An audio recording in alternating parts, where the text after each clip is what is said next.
Salut les filles, j'espère que vous allez bien. Ici Annelise du site blogtrepreneur.com et j'aide les femmes entrepreneurs comme toi à transformer leur vie, un challenge à la fois.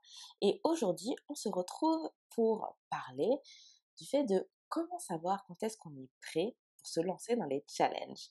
Parce que souvent, on a quand même pas mal de résistance, quelque peur à l'idée de se lancer. Après tout, c'est une nouvelle expérience, on l'a jamais fait, on ne sait pas à quoi s'attendre et ça nous demande de sortir de sa zone de confort puisqu'il faut s'exposer à une masse de monde. Donc c'est normal de se dire est-ce que c'est vraiment ce que je veux parce que finalement il y a ci, ça qui me trotte dans la tête. Est-ce que je suis vraiment prête? Et c'est ce dont nous allons parler aujourd'hui. Mais juste avant, je veux te rappeler que si toi aussi tu veux devenir une challengeuse et que tu te sens prête à transformer ta vie un challenge à la fois, les inscriptions pour les challengeuses sont ouvertes. Donc, je veux que tu te rendes sur blogtrepreneur.com/challenge pour t'inscrire. Tu as deux options. La première, c'est de rejoindre les challengeuses et de suivre la formation pour apprendre à organiser ses propres challenges à ton rythme, de chez toi, pendant tes vacances, quand tu as envie, où tu as envie, à vrai dire. Tu peux même faire ça sur la plage si tu as envie ou à la montagne. Si tu es plutôt du genre à la montagne, il n'y a pas de problème. L'été, c'est le parfait moment pour se préparer pour la rentrée. Et si tu me regardes et que c'est plus l'été, eh bah c'est pareil. De toute façon, à un moment donné, il faut prendre une décision. Si tu veux te lancer, il faut que les choses se passent. Donc il faut commencer quelque part. Donc autant commencer maintenant, ok? Ça, c'est la première option que tu as. La deuxième, c'est de rejoindre le cercle des challengeuses, qui est la version coaching de groupe, pour pouvoir travailler avec moi et avec 4 autres femmes, puisqu'en tout, c'est un cercle de 5 personnes, où on va regarder ensemble ta stratégie pour ton challenge et on va valider étape par étape que tu pars dans la bonne direction et que tu mets toutes les chances de ton côté et même en plus que ça, puisque on va s'assurer que la recette que tu concoctes va te permettre de développer ton business, ok? Parce que c'est pas une fois pour toutes, on fait son challenge et on oublie. Non, non, non, non, non, non.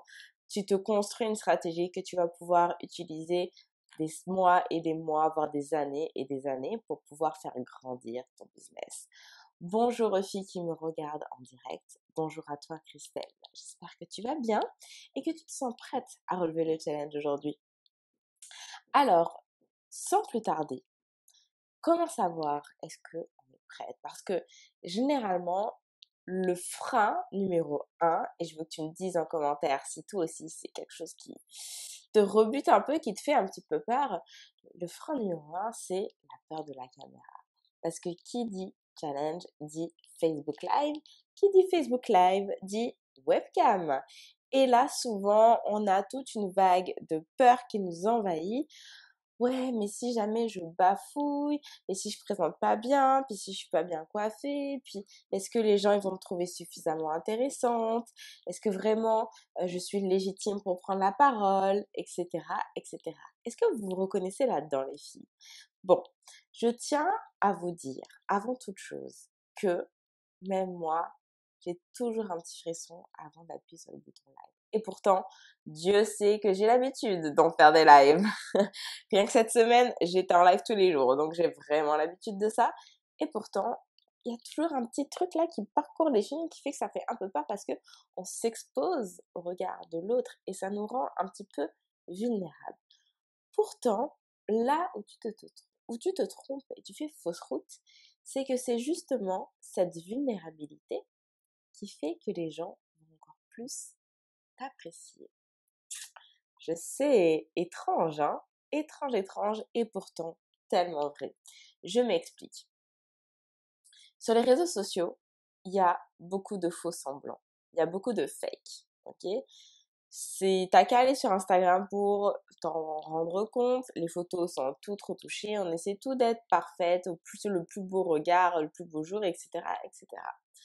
Sauf que derrière l'écran, faut pas oublier que ce sont des êtres humains, tout comme toi, en fait. C'est-à-dire que comme tout n'importe quel être humain, et bah cette image hyper lisse, hyper superficielle, à un moment donné, ça peut provoquer l'effet inverse.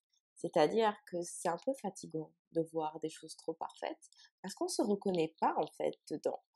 Ça nous renvoie à nos propres images, à nos propres imperfections, à nos propres souffrances, à nos propres manques de confiance en soi et à nos propres failles, nos propres faiblesses. Ce qui veut dire que quand finalement une personne se présente face à la caméra et enfin juste soi avec tous ses défauts, on se dit enfin quelqu'un de normal, enfin quelqu'un comme moi. Alors, oui, elle peut bafouiller, oui, elle peut perdre ses moyens, elle peut même avoir des problèmes techniques. Bah, c'est pas grave, parce que on se dit que c'est une personne comme soi. Et qu'est-ce que ça fait du bien de voir quelqu'un de normal, dans lequel on peut se reconnaître, parce que finalement, cette personne-là, bah, si elle a pu vivre la transformation à laquelle on aspire, si elle y est arrivée malgré toutes ses imperfections, bah sûrement que moi aussi je peux. Donc, ce qui est fantastique avec les challenges, c'est que t'as pas besoin d'être parfaite. Tu peux juste être toi, et être toi, ça suffit. Donc, n'aie pas peur de te mettre face à la caméra. Honnêtement, j'ai déjà fait des lives qui ont été tellement catastrophiques. Catastrophiques parce que j'étais super stressée, parce que je m'en mêlais les pinceaux, parce que j'avais des problèmes techniques qui fait que le son était pas bon, que l'image était saccadée, etc. Et pourtant, je te l'assure, les gens, ils restaient à me regarder. Ça paraît incroyable, mais pourtant c'est vrai. Parce que à un moment donné, ce que tu as à transmettre comme information, c'est plus important que la forme. Surtout avec les lives. Les gens sont bien plus indulgents sur la qualité d'une vidéo qui est faite en direct que sur une vidéo YouTube, par exemple. Ok? Sur YouTube, on est vraiment habitué à un niveau de production qui est bien supérieur parce que ce sont des vidéos qui sont montées. Quand c'est un live, on peut pas tricher, tu vois. C'est toi, t'as ta caméra et si t'as une bonne lumière, là, comme là, j'essaie de me mettre face à la fenêtre pour que ça soit à peu près lumineux. Et ça a pas d'importance en fait.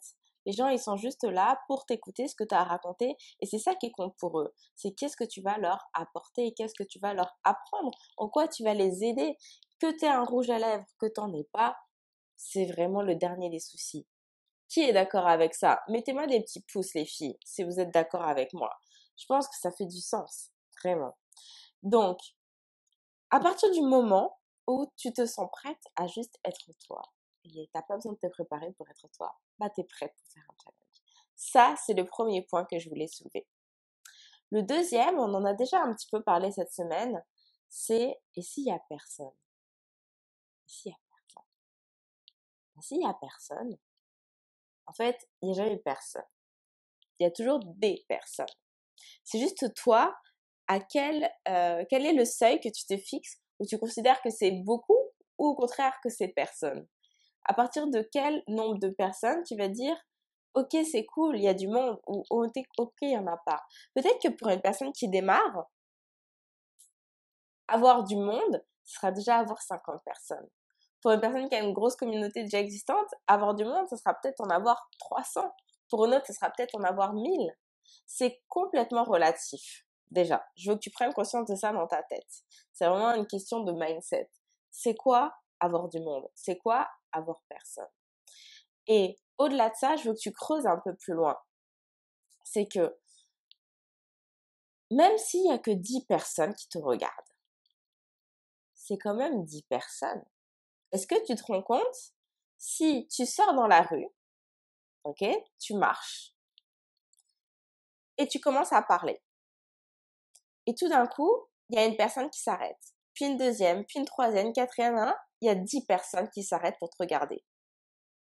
Est-ce que tu vas te dire qu'il y a personne qui t'écoute? T'imagines si tu vas dans la rue, que tu commences à parler là comme ça, il y a personne te connaît, hein, mais les gens s'arrêtent pour t'écouter et tout d'un coup, il y a 10 personnes. Tu vas dire qu'il y a beaucoup de monde qui t'écoute et tu vas dire mais c'est juste fou, je suis au milieu de la rue, je commence à parler, les gens m'écoutent. Il faut prendre conscience de la valeur qu'est ce chiffre parce que c'est pas juste un chiffre. ce sont des êtres humains, ce sont des personnes derrière. Et si tu arrives à ne serait-ce que mobiliser 10 personnes, c'est déjà une victoire en soi. Ok? S'il y a 10 personnes qui estiment que ce que tu as à dire mérite qu'elles s'arrêtent et qu'elles prennent de leur temps pour t'écouter, ça a de la valeur. D'accord? Donc, n'aie pas peur de lancer ton challenge avec personne. Parce que c'est quoi personne? Dis-toi qu'il y a des personnes qui estiment que ce que tu dis, ça vaut la peine, qu'elles s'arrêtent dans leur quotidien pour apprendre de toi, pour t'écouter. Ne diminue pas cette valeur, elle le mérite. Elle mérite que tu accordes de ton temps parce qu'elles sont prêtes à le faire pour toi. D'accord? Merci Karidja qui me dit que j'ai fait une super comparaison avec les gens dans la rue. Autre frein au fait de se lancer dans les challenges, c'est le « et si ça marche pas? Et s'il y a personne qui achète ?» Bon, là-dessus les filles, je veux vraiment qu'on mette les choses au clair parce que c'est capital. Déjà, le premier point, et vous l'avez certainement déjà entendu, c'est que il n'y a jamais d'échec. Il n'y a que des expériences. Ce qui compte, c'est qu'est-ce que vous allez en faire. Est-ce que vous allez vous arrêter en vous disant « c'est fini, j'arrête tout » ou est-ce que vous allez tirer les conclusions de ce qui s'est passé et vous allez vous relever. Autre super comparaison hyper basique. Si, lorsque vous étiez enfant, vous avez essayé de marcher et vous vous êtes arrêté là parce que vous êtes tombé, ça serait compliqué aujourd'hui dans notre société. On serait tous en train de ramper. C'est pareil pour votre challenge. En fait, si ça marche pas, en réalité, ça marche. Ça peut pas ne pas marcher. Parce que vous avez forcément des choses à apprendre et à en tirer pour vous permettre de faire mieux la prochaine fois. Donc, ce qui va être important, c'est de savoir aller regarder où sont les informations nécessaires pour pouvoir en tirer les leçons pour faire mieux la fois suivante. Et dans la formation des challengeuses, il y a tout un module là-dessus pour être certaine de capitaliser sur votre expérience pour faire ça encore à une plus grande échelle la fois suivante. Et ce module-là est destiné en fait que ça marche ou pas. Parce que moi, c'est comme ça que je fonctionne. Peu importe l'expérience, toute expérience est bonne à prendre, peu importe le chiffre d'affaires qui en résulte. Donc, on va aller regarder les chiffres, on va aller regarder ce que les gens ont dit, on va aller creuser, piocher tout ce qu'il y a à prendre pour pouvoir maximiser cette expérience. Et n'oubliez pas que la force des challenges, c'est que c'est fait en live. Donc, si vous arrivez au moment de vendre vos produits et que vous voyez que les gens ne se ruent pas dessus, c'est votre boulot de pas être blessé dans votre ego et de vous dire « Oh mon Dieu, c'est un échec, je suis une ratée, ce que je se propose ne se vend pas », de mettre ça de côté et d'aller demander aux gens « Attends, mais toi là, toute la semaine t'as participé, t'étais là tous les jours à me regarder en live et t'achètes pas. Dis-moi pourquoi. C'est quoi qui te bloque? C'est ton boulot de faire ça, d'entendre ce que la personne te dit et de réajuster parce que en cours de challenge, tu peux réajuster ton offre. Tu peux même proposer une autre offre. Hop, surprise les filles, je vous ai préparé quelque chose d'autre. Vous pouvez faire ça. Et vous devez le faire, à vrai dire, si ça ne marche pas. Et je vous parle d'expérience parce que la toute première fois que j'ai fait un challenge, j'ai présenté mon offre le 5e jour et arrivé au 7e jour, j'avais toujours pas de vente. Et je me suis dit, ça marche pas. Je me suis dit, waouh, échec complet. Alors, au lieu de me dire, punaise, ça y est, c'est fini, qu'est-ce que j'ai fait? Je me suis dit, attends. Les filles, elles ont aimé ci, elles ont dit ça, elles ont fait ça, elles ont fait ça. Ok, je vais leur proposer ça. Et c'est ce que j'ai fait. Résultat, j'ai une dizaine de ventes qui sont rentrées avec cette nouvelle offre qui m'est sortie droit de la tête en observant ce que les participantes avaient dit, comment elles s'étaient comportées, etc. Donc, en fait, ça peut pas ne pas marcher. Ça ne marche pas seulement si vous décidez de baisser les bras. C'est votre responsabilité. OK? Et c'est pour ça que vous voulez rejoindre le cercle des challengeuses parce que je vais être là pour vous épauler et vous dire, attends, avant de paniquer, regardons, on va regarder ensemble. Tu peux faire ça, tu peux faire ça et tu peux faire ça. C'est ça l'intérêt du cercle. Parce que la formation des challengeuses, c'est super, c'est en totale autonomie. Quand tu rejoins le cercle, moi je suis là, je suis ta meilleure supportrice et les autres challengeuses aussi. Donc t'es pas seule. T'es pas seule livrée face à ton écran d'ordinateur et à ton challenge en fait. Donc n'aie pas peur que ça ne fonctionne pas parce que ça marche toujours en fait. Il y a toujours un moyen de faire en sorte que ça va marcher. Et enfin, dernier point, c'est et si je démarre de zéro? Est-ce que je suis vraiment prête? Parce que ça a l'air d'être quelque chose pour les personnes qui sont plus avancées. Donc, ça me freine un peu l'idée de me lancer dans les challenges parce que moi, j'ai rien. Et bah, au contraire, si tu n'as rien, moi, je voudrais que tu commences avec tout. Et ce tout, c'est les challenges parce que le challenge va te permettre de te constituer une communauté, de te construire un début de mailing list, de te construire une base de clientèle, d'avoir tes premiers témoignages clients, d'avoir des premiers feedbacks, d'avoir tes premières études de marché, d'avoir tes premiers fans. Ça va te permettre de direct faire un bond alors que tu pars de zéro. Ça va te permettre d'avoir tout de suite tout ça et de ne pas t'escrimer pendant des mois et des mois à poster des articles de blog, à poster des vidéos en espérant que les gens les regardent, que les gens les partagent, qu'ils s'abonnent, qu'ils deviennent fans, etc., etc., etc. Ok? Si tu démarres de zéro, au contraire, c'est parfait. Si tu as déjà une communauté, c'est encore mieux parce que là, tout de suite, ça va te propulser. Alors, qu'est-ce que vous allez décider, les filles? Est-ce que vous êtes prêtes? Moi, je pense que oui, vous l'êtes. Tout est une question de volonté et de motivation. Que voulez-vous aujourd'hui pour votre entreprise? C'est quoi votre priorité? Est-ce que votre priorité, c'est de rester dans votre petite zone de confort et de continuer à faire ce que vous faites depuis des mois et des mois, voire peut-être même des années, avec une évolution qui stagne, voire qui augmente légèrement, mais voilà, à vitesse vraiment piano, quoi.